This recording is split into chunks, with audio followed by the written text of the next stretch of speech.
বাংলাদেশের হৃৎপিণ্ড সচিবালয় আগুন, এগুলো সম্পূর্ণ আওয়ামী লীগের দোসর সরকারি আমলাদের মাধ্যমে হতেছে। আপনাদেরকে আগেও বলেছি যারা উপদেষ্টা আছেন যে আমলাদেরকে আপনাদের অপসারণ করতে হবে। আপনারা পুরোপুরি ব্যর্থ অপসারণ করতে। আপনারা যখন ব্যর্থ হয়েছেন এবারে আমাদের ব্যবস্থা আমাদেরই করতে হবে।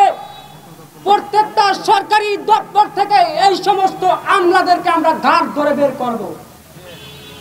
প্রত্যেকটা আমলাদেরকে আমরাই শাস্তির মুখোমুখি করব।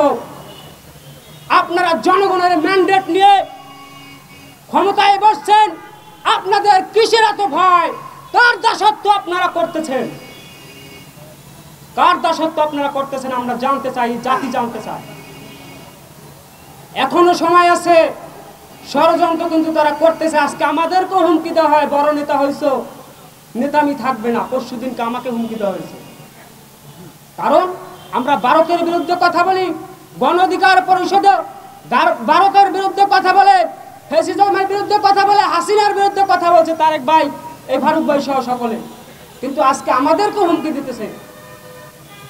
আপনারা কি করতেছেন? আপনারা কি যদি না পারেন তাহলে জাতির কাছে ক্ষমা চেয়ে আপনারা পদত্যাগ করেন।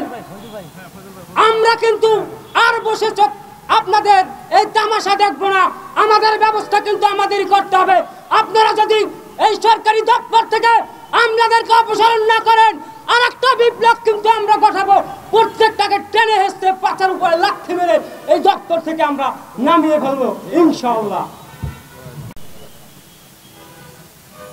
আমরা কেন ঘন ঘন সেই প্রস্তাবের সামনে অবস্থান করি সেটা আপনারা দেখতে পাচ্ছেন।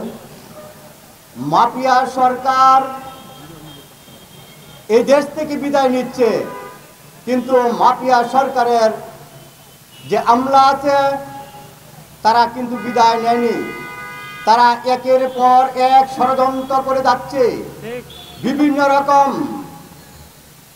রকম ষড়যন্ত্রের মাধ্যমে তারা এই অন্তর্বর্তীকালীন সরকারকে ব্যর্থ বানানোর জন্য পায় তারা করছে।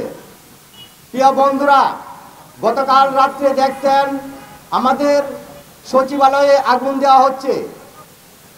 গতকাল বড়দিন ছিল, সেদিন সচিবালয় বন্ধ ছিল। রাত্রের বেলা কি করে আগুন লাগে সেটা আপনারা জানতে পারছেন, বুঝতে পারছেন। এন ষড়যন্ত্রে কাজ করছে, ভারতের রয়ের কাজ করছে, ভারতের বিভিন্ন সংস্থা কাজ করছে। বাংলাদেশে যে সচিবালয়গুলো সচিব রয়ে গেছেন তারা কিন্তু এই 15 বছরের স্বৈরাচারের দূষর হয়ে কাজ করে যাচ্ছে। তারা একের পর এক আমাদের উপর অত্যাচার নির্যাতন করে যাচ্ছে। তারা একের পর এক ষড়যন্ত্র করে যাচ্ছে। সেই ষড়যন্ত্রের মোকাবিলা করার জন্য আমরা আবার রাজপথে দাঁড়িয়েছি। প্রিয় বন্ধুরা, আমরা সবাই সতর্ক থেকে সেই ষড়যন্ত্রকে মোকাবিলা করব। এই রয়ের দূষণগুলোকে মন্ত্রণালয় থেকে অতি দ্রুত বহিষ্কার করে তাদেরকে বিদায় করতে হবে, নয়তো একের পর এক